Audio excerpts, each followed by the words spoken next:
to roll out 450 new battery-operated buses over 5 years. So this is by 2027, and transition to a fully zero-emission bus fleet by 2036. That's more than $2 million per bus, but includes the recharging infrastructure. This also means retiring several hundred diesel-powered buses long before the end of their useful lives and replacing them with vehicles that cost twice as much.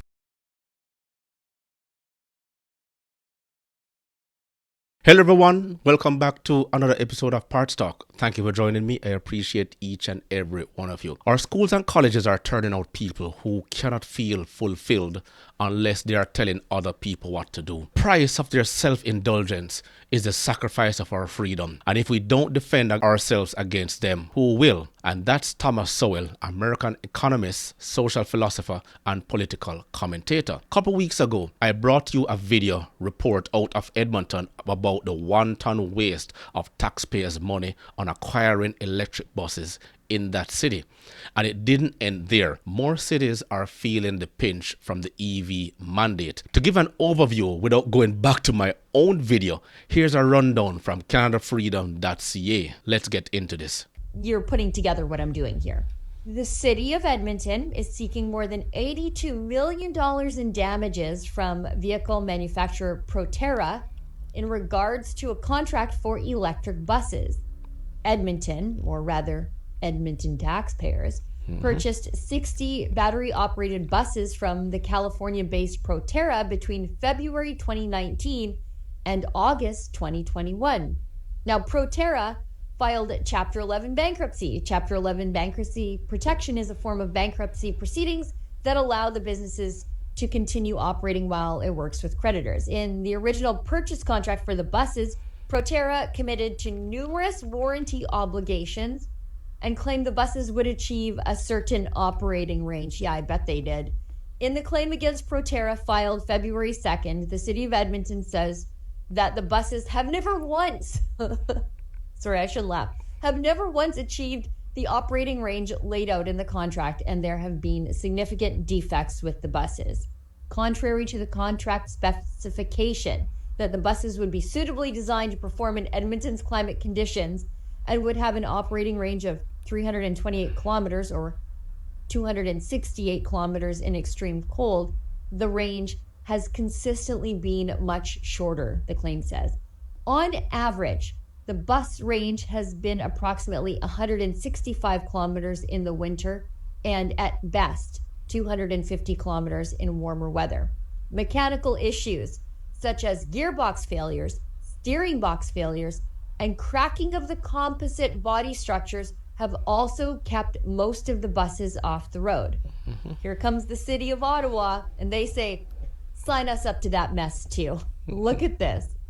Under the city of Ottawa's climate change plan, Ottawa will spend $986 million, holy moly, almost $1 billion to roll out 450 new battery-operated buses over 5 years. So this is by 2027, and transition to a fully zero-emission bus fleet by 2036.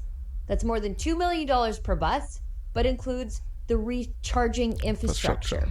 This also means retiring several hundred diesel-powered buses long before the end of their useful lives and replacing them with vehicles that cost twice as much. Green scam is stranding little kids in the Maritimes. And only the city of Toronto decided that they will do a pilot project with couple electric buses before they go full stream ahead. However, they saw that it wasn't working out, so they decided to reinvent their total fleet with hybrid buses instead, because what they saw with Proterra and a couple other electric buses that they infuse into their fleet, just a few, just to sample and to test, and that's what sound management should do. I remember spending my time back in Jamaica working for a particular dealership, and when we were introducing the Toyota Prius into the country, what we did was to bring one in, and all the managers would sign up to have this vehicle under their care for a couple of days just to drive it. So what we will do is whenever we take over the car, we write up the mileage, how much fuel the distance travels, and vice versa. And then we will record those findings back to Toyota Motor Corporation in order for them to have the feasibility study.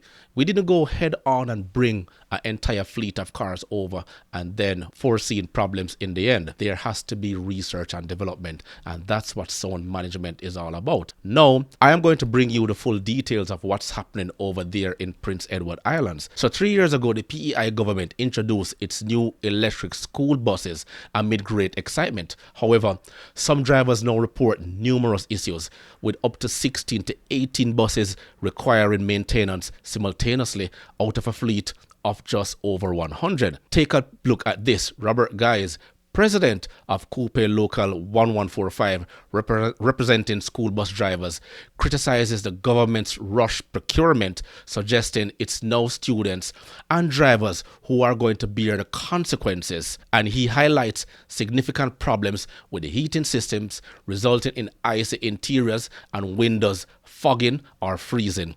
Let's go straight into this video. There's been a rash of breakdowns. Recently it's been the heaters. They came equipped not for the P.E.I. weather. The winds here were a little stronger. They've worked on it. They found out it was a fuel pressure issue, and they've turned up the fuel pressure to fix that problem. It can create problems with the windows fogging up, not being able to see properly.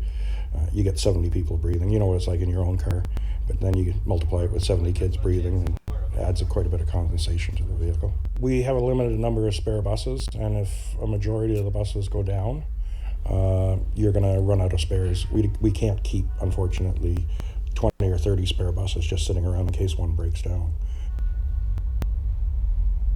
Regardless of any issue that's on a bus, we do pull them off and try to address the issue immediately. Specific to the heaters, we have had a number of reports of heaters on the electric buses causing issues. We basically send them as soon as we're able to the depot staff to fix the issues and get them back up and operational. I will say with a fleet as large as ours, we operate about 300 buses in the province. Each morning run entails about 15,000 kilometers. Each afternoon run is the same. The number of issues that we face are relatively small when you consider the scope of and the volume of the traveling we do. I think a big part of what needs to be expressed here is how much our drivers care as well. They would not willingly put anyone in jeopardy, neither would us as an operator of the board. I get that people have reservations about a new technology, a change, anything new. We absolutely have had some growing pains and learning along the way, but generally speaking, overall, I think the impact on the environment and where the industry as a whole is going only leads to fewer and fewer of these issues as their future comes our way, and I am optimistic about where this technology will take us. He also failed to mention air compressor issues leading up to braking complications, and that's a very much concern for them, and they're taking children around. Geiss further notes instances where buses couldn't be charged due to lacking software compatibility, particularly with rapid chargers, a technology not on use in the total island. This is Prince Edward Island. So while the manufacturer claims a range of 150 to 200 kilometers under ideal conditions, Geiss refutes this, asserting that no buses have achieved such distances in practice. And it was the same thing with the Proteras back over there in Edmonton. And there's a popular meme out there saying politicians are like diapers and should be changed regularly, all for the same reasons. Let me know what else can you add. As usual, let me know your thoughts in the comments. Thank you for joining. Remember to grab a copy of my ebook, The Parts Manager Guide. Please smash that like button on your way out. It will only take you 1.5 seconds to do so. Until next time.